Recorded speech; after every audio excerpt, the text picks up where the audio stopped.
आरिफ हबीब Samajwadi party से। चलिए आरिफ भाई क्या बोलेंगे? कार्रवाई बड़ी हो रही है, उत्तर प्रदेश में भी हो रही है, उत्तराखंड में भी हो रही है। मदनी साहब तो बयान दे दिए कि मदरसे मुसलमानों की लाइफलाइन है, हमें परेशान किया जा रहा है। और मदरसे आजादी के समय हमारे संघर्ष के बुनियाद थे। क्या बोलेंगे? अगर कार्रवाई हो रही है तो दिक्कत क्या है? सभी साथियों को नमस्कार जी। देखिए गौरव भाई, मदरसों पर भारतीय जनता पार्टी की योगी आदित्यनाथ जी की सरकार जिस तरह से कार्रवाई कर रही है, जी ये एक विशेष विचारधारा के कारण किया जा रहा है ताकि बहुसंख्यकों और अल्पसंख्यकों के बीच में नफरत की खाई को बढ़ाया जा सके। अच्छा। और सत्ता में आने या बने रहने के लिए ये एक सोची समझी साजिश है। जहां तक मदरसों पर कार्रवाई की बात है, मुझे जहां तक जानकारी है कि 200 से ज्यादा मान्यता प्राप्त गैर मान्यता प्राप्त मदरसे बंद कर दिए गए और सैकड़ों ऐसे मदरसे हैं जिनको अवैध करके सील कर दिया गया। अभी अकील खान साहब कह रहे थे कि 6000 आवेदन पड़े हैं मदरसों को मान्यता के लिए। अगर मदरसे अपनी जमीन पर बने हैं और उन्होंने अपने सारे मानदंडों को पास किया है तो सरकार को मदरसों को मान्यता देकर के चलाए रखने की कोशिश करना चाहिए या बंद करने की कोशिश करना चाहिए, मेरा आपसे सवाल है। आर्टिकल 25, आर्टिकल 26, आर्टिकल 31 भारत में धार्मिक एवं शैक्षणिक आजादी देता है। यह संविधान प्रदत्त अधिकार है। बिल्कुल देता है। तो क्या योगी आदित्यनाथ जी की सरकार संविधान के विपरीत काम कर रही है? कर रही है कि नहीं कर रही है? 6000 फाइलें पड़ी हुई हैं, उनको आप मान्यता नहीं दे रहे हो और उनको बंद कर दे रहे हो। अब आप आ जाइए, निश्चित रूप से यह कार्रवाई एक धर्म विशेष के प्रति देश में नफरत, प्रदेश में नफरत फैलाने के लिए है। यह संविधान प्रदत्त नहीं है, यह संविधान की अवहेलना है। इसके अतिरिक्त 21 अक्टूबर 2024 को उस तत्कालीन सीजीआई DY चंद्रचूड़ जी की 3 सदस्यीय खंडपीठ ने नोटिस जारी किया था सरकार को कि आप मदरसों के खिलाफ कोई कार्रवाई नहीं करेंगे। तो मैं समझता हूं कि योगी आदित्यनाथ जी की सरकार की यह कार्रवाई सुप्रीम कोर्ट के आदेशों। सवाल ले लीजिए।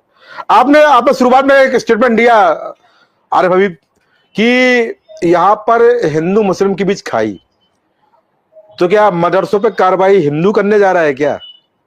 हिंदू संगठन करने जा रहे हैं क्या? नहीं, सुनिए मेरी बात को, ये कार्रवाई सरकार कर रही है। उनको बता रही कि ये अवैध है, मानक है, ये फलाना जो भी चीजें हैं वो सामने यहाँ पर आ रही हैं। गड़बड़िया बात करें या मानक की बात करें, अतिक्रमण की बात करें, सरकार कार्रवाई कर रही है। तो फिर यहां पर आप हिंदू मुस्लिम क्यों जोड़ रहे हैं? क्या वहां पर हिंदू संगठन जा रहे हैं क्या? नहीं सुनिए, क्या वहां पर सनातन महासभा के मिश्रा कार्रवाई करने जा रहे हैं? क्या वहां पर हिंदू संगठन कार्रवाई करने जा रहे हैं? क्या वहां पर हमारे धर्मगुरु कार्रवाई करने जा रहे हैं? ये हिंदू मुस्लिम का नफरत का जामा क्यों बना रही है? अब इसको कार्रवाई सरकार कर रही है, वो हर लगा रहे हैं, ये कौन सी बात है? चलिए जवाब ले लीजिए, हमारा जवाब ले लीजिए। देखिए हाँ, मैं जवाब दे रहा हूँ जी। देखिए ऐसा है कि 2024 के चुनाव में ADR की रिपोर्ट ये कहती है कि भारतीय जनता पार्टी के मेरी बात सुन ले पहले, मेरी बात सुन ले। मैं वही कहां लेके जा रहे सवाल को? मैं आपको बता रहा हूँ, उसी को जवाब में आ रहा हूँ। एक रिपोर्ट ये आई है कि भारतीय जनता पार्टी के सर्वाधिक सांसद और विधायक एक स्पीच में मुलविस हैं, उन्होंने अपना वो दिया हुआ है, जो भी कहते हैं वो दे रखा है, उन्होंने हल्फनामा दे रखा है। अब आप आ जाइए, इंडिया हेट लैब जो वाशिंगटन से आती है, उसकी रिपोर्ट है कि 1165 भाषणों में 2024 के चुनाव में और महाराष्ट्र के और हरियाणा के चुनाव में 1065 में सर्वाधिक 86 हेट स्पीच योगी आदित्यनाथ ने दिए। दूसरे नंबर पे माननीय प्रधानमंत्री जी हैं, तीसरे नंबर पे माननीय गृह मंत्री जी हैं, चौथे नंबर पर हेमंत बिस्वा शर्मा है, 5वें नंबर पे टी राजा था। मेरा सवाल जो है, आरिफ हबीब भाई कहाँ लेके जा रहे हैं? मैं पूछ के आ रहा हूँ, बता क्या रहा है आप जी? मैं आपके सवाल का जवाब दे रहा हूँ, मैं आपके सवाल का जवाब ही दे रहा हूँ जी। क्या किस तरह से इन लोगों ने एक विशेष समुदाय को टारगेट करके नहीं, आप जो है योगी आदित्यनाथ को हिंदू मानते हैं, देखते हैं मुख्यमंत्री रूप में देखते हैं?